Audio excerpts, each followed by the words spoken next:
네, 안녕하세요. 반갑습니다. 서울교구 김태현 목사입니다. 오늘은 그리스도인 믿음을 전염시키는 사람이라는 제목으로 말씀을 나누겠습니다. 먼저 여호수아 2장 10절에서 11절 말씀을 읽어드리겠습니다. 이는 너희가 애굽에서 나올 때에 여호와께서 너희 앞에서 홍해물을 마르게 하신 일과 너희가 요단 저쪽에 있는 아모리 사람의 두 왕 시온과 옥에게 행한 일 곧 그들을 전멸시킨 일을 우리가 들었음이니라. 우리가 듣자 곧 마음이 녹았고 너희로 말미암아 사람이 정신을 잃었나니 너희의 하나님 여호와는 위로는 하늘에서도 아래로는 땅에서도 하나님이시라. 아멘. 하나님의 말씀입니다. 여호수아 2장에는 이방 여인 라합이라는 인물이 나옵니다. 그녀는 여리고성에 여호수아가 정탐꾼 2명을 보냈을 때 그들을 지혜롭게 숨겨준 여인이죠. 라합이 어찌 보면 자신과 적대 관계에 있는 그런 나라, 이스라엘 사람들을 왜 그토록 자신이 죽음의 위협을 무릅쓰고라도 도왔던 것일까요? 그 이유가 있습니다.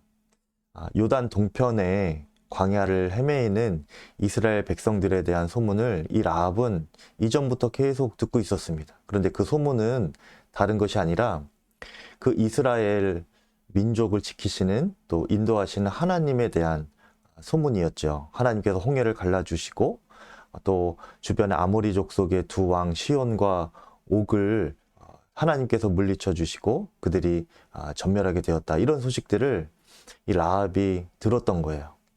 라합은 그 소문을 듣고 하나님에 관한 믿음이 마음속에서 자라게 되었습니다.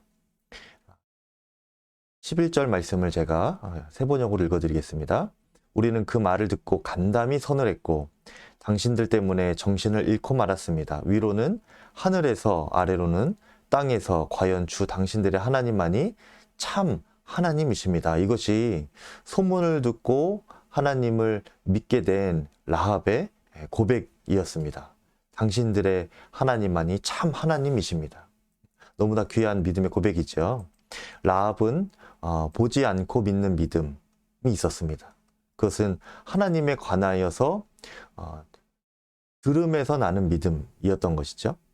우리가 경험과 어떤 기적 또는 기도 응답 등을 통해서만 믿음이 생기고 또 그것에 의해서만 믿음을 의존해서는 안 됩니다. 너무도 귀한 은혜의 통로들이기도 하지요. 경험이나 또 어떤 체험을 했다는 것은 하나님을 확신할 수 있는 귀한 통로이기도 합니다. 하지만 진정한 믿음, 정말로 복된 믿음은 보지 않고도 믿을 수 있는 믿음이어야 복된 믿음입니다. 요한복음 20장 29절에 보면 예수님께서 다시 살아나셨음을 의심하는 그 도마에게 예수님께서 이렇게 말씀을 하시죠.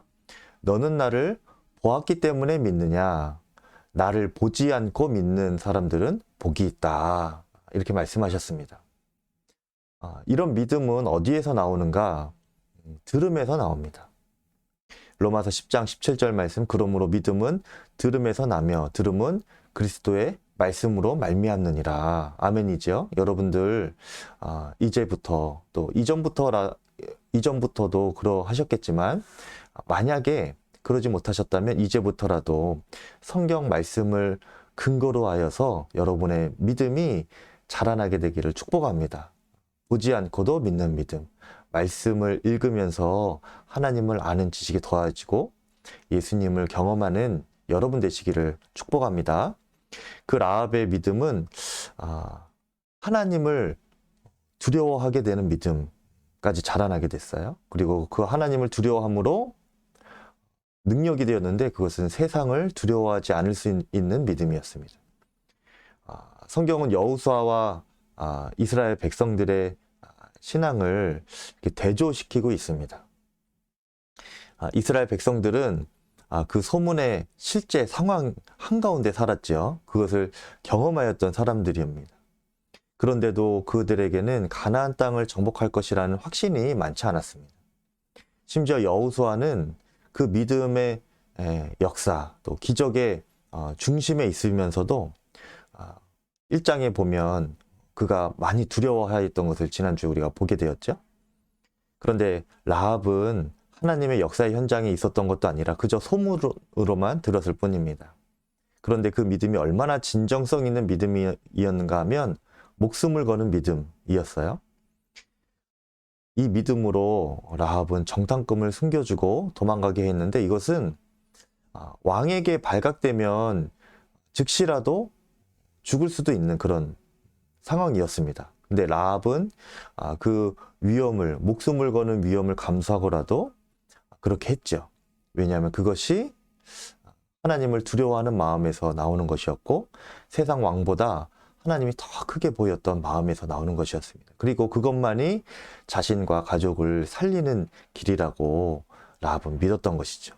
라합에게는 세상의 왕이 아니라 하나님께서 나와 우리 가정을 지켜주신다, 보호해주신다는 굳건한 믿음이 있었고 그것은 목숨을 걸고서라도 지킬 만한 믿음이었습니다.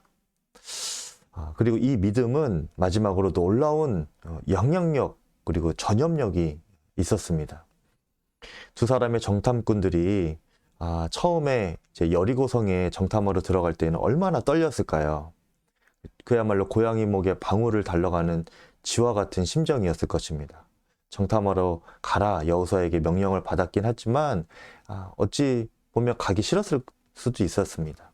그런데 그들이 일단 여리고성에 들어가고 운 좋게 라합이라는 여인을 만나고 그녀의 도움으로 정탐을 잘 마치고 다시 여호수아에게로 돌아갔을 때에 그들의 얼굴은 고무되고 흥분되어 있었습니다. 그리고 이렇게 보고하였죠. 여호수아 2장 24절에 그들이 여호수아에게 말하였다. 주님께서 그 땅을 우리 모두의 손에 넘겨주셨으므로 그 땅의 모든 주민이 우리를 무서워하고 있습니다. 그 정탐꾼들이 이렇게 여호수아에게 보고를 드립니다. 라합이라고 하는 한 여인의 믿음의 확신이 이 두 사람의 정탐꾼들에게 옮겨 붙었던 것이죠. 두려움 없는 믿음의 확신, 하나님을 믿음으로 담대하게 나아갈 수 있는 그 믿음의 확신이 정탐꾼에게 옮겨 붙었고요. 그리고 그 보고로 인하여서 말미암아 그 두려움 없는 믿음은, 담대한 믿음은 이스라엘 백성 전체에까지 전염되고 있었습니다. 이것이 하나님께서 우리들에게 하시려는 일이기도 합니다. 지금 여러분에게 하시려는 일이기도 하죠. 여러분 오늘 말씀을 통하여서 석회원들과 이렇게 두 가지 나눠보시면 좋을 것 같아요. 나는 믿음을 전염시키는 사람인가 아니면 두려움을 전염시키는 사람입니까? 한번 생각해보고 나눠보시고요. 또 나의 믿음의 근거는 어디입니까? 두 번째 그 질문이에요. 성경 말씀을 통해 믿음이 생깁니까? 아니면 여전히 기적을 통해, 기도 응답을 통해 또 체험에만 의존하는 믿음입니까? 한번 생각해 보시고 석회원들과 나누어 보시기를 바랍니다. 감사합니다.